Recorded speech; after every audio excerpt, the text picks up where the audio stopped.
नमस्कार, आप देख रहे हैं खबर दस्तक। सुबह की 10 बड़ी खबरों में आपका स्वागत है। रुक करते हैं खबरों की तरफ। भ्रष्टाचार को देश के विकास में बहुत बड़ी बाधा बताते हुए प्रधानमंत्री नरेंद्र मोदी ने कहा है कि ये समृद्ध भारत के सामने और आत्मनिर्भर भारत के सामने बहुत बड़ी रुकावट है। इस अवसर पर प्रधानमंत्री ने सभी देशवासियों से अपील की कि वे भारत बनाम भ्रष्टाचार की लड़ाई में हमेशा की तरह भारत को मजबूत करते रहें।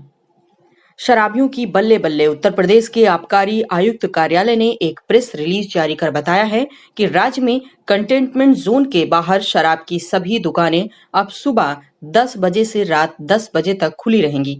पहले सिर्फ रात 9 बजे तक ही दुकानें खोलने की अनुमति थी। लॉकडाउन के बाद राज्य में मई में शराब की बिक्री शुरू हुई थी। फेसबुक इंडिया की पब्लिक पॉलिसी हेड अंकी दास ने अपने पद से दिया इस्तीफा। फेसबुक इंडिया के प्रबंध निदेशक अजीत मोहन ने कहा है, सार्वजनिक सेवा में रुचि के कारण अंकी ने पद छोड़ने का फैसला किया है।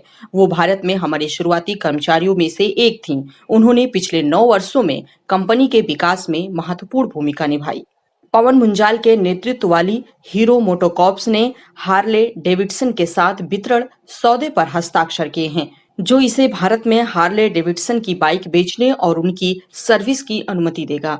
लाइसेंसिंग सौदे के तहत हीरो हार्ले डेविडसन ब्रांड के नाम के तहत मोटरसाइकिलों की एक श्रृंखला भी विकसित करेगी। हार्ले डेविडसन ने भारत की मैन्युफैक्चरिंग प्लांट बंद करने की बात कही थी। राजस्थान में अब मास्क पहनना होगा अनिवार्य। राज्य सरकार बना रही है कानून। मुख्यमंत्री अशोक गहलोत ने सोमवार को ये जानकारी दी। इसके लिए आगामी विधानसभा सत्र में विधेयक लाया जाएगा। उन्होंने कहा कि जब तक दवा नहीं आती तब तक मास्क पहनने, 2 गज की दूरी बनाए रखने और बार बार हाथ धोने जैसे उपाय अपनाकर ही कोरोना वायरस से बचा जा सकता है। खुशखबरी, इस दिवाली कूड़े की बिजली से जगमगाएगी दिल्ली। कचरे की समस्या से मिलेगा छुटकारा। दिल्ली के गाजीपुर सब्जी मंडी के कचरे से बिजली तैयार करने के संयंत्र का मुख्यमंत्री अरविंद केजरीवाल ने मंगलवार को किया उद्घाटन। सीएम ने कहा, दिल्ली को कचरे से मुक्त करने के लिए इस तरह के कई प्लांट लगाने की जरूरत। दिल्ली सरकार करेगी पहल।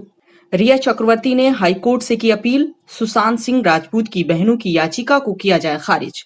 उस याचिका में दोनों बहनों ने अपने भाई के लिए फर्जी मेडिकल बनवाने और हासिल करने के आरोप में उनके खिलाफ दर्ज की गई प्राथमिकी को रद्द करने का अनुरोध किया है। यूपी के जनपद मैनपुरी में पुलिस ने महिला की हत्या का किया खुलासा।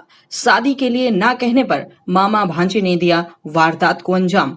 मामले में 25,000 के इनामी बदमाश के अलावा एक अन्य बदमाश को भी गिरफ्तार किया गया है। थाना किसनी क्षेत्र के बरुआ गांव में 9 अक्टूबर को एक नरमुंड मिलने से पूरे इलाके में सनसनी फैल गई थी। चीन की धमकी से बेपरवाह अमेरिका अब ताइवान को देगा हार्पून मिसाइल। इससे ताइवान की सुरक्षा होगी मजबूत। प्रशासन के इस ऐलान के कुछ घंटे पहले ही चीन ने कहा था कि ताइवान को हथियार बिक्री में शामिल लॉकहीड मार्टिन, बोइंग डिफेंस और रेथियोन जैसी अमेरिकी कंपनियों पर प्रतिबंध लगाएगा। अमेरिका की ओर से प्रस्तावित नए हथियारों की बिक्री पर ताइवान ने कहा कि चीन से बढ़ते खतरे के बीच उसकी रक्षा व्यवस्था मजबूत और विश्वसनीय होगी। अमेरिका में चुनावी दंगल है शुरू। डोनाल्ड ट्रंप ने कहा, बिडेन जीते तो चीन जीतेगा, मैं जीता तो अमेरिका। अमेरिका में राष्ट्रपति चुनाव के लिए मतदान का दिन जैसे जैसे नजदीक आ रहा है, वैसे वैसे रिपब्लिकन और डेमोक्रेटिक प्रत्याशियों के बीच आरोप प्रत्यारोप का दौर भी तेज होता चला जा रहा है। आज सुबह की 10 बड़ी खबरों में इतना ही। अन्य खबरों के लिए यदि आपने अभी तक हमारा यूट्यूब चैनल सब्सक्राइब नहीं किया है तो तुरंत सब्सक्राइब कर लें।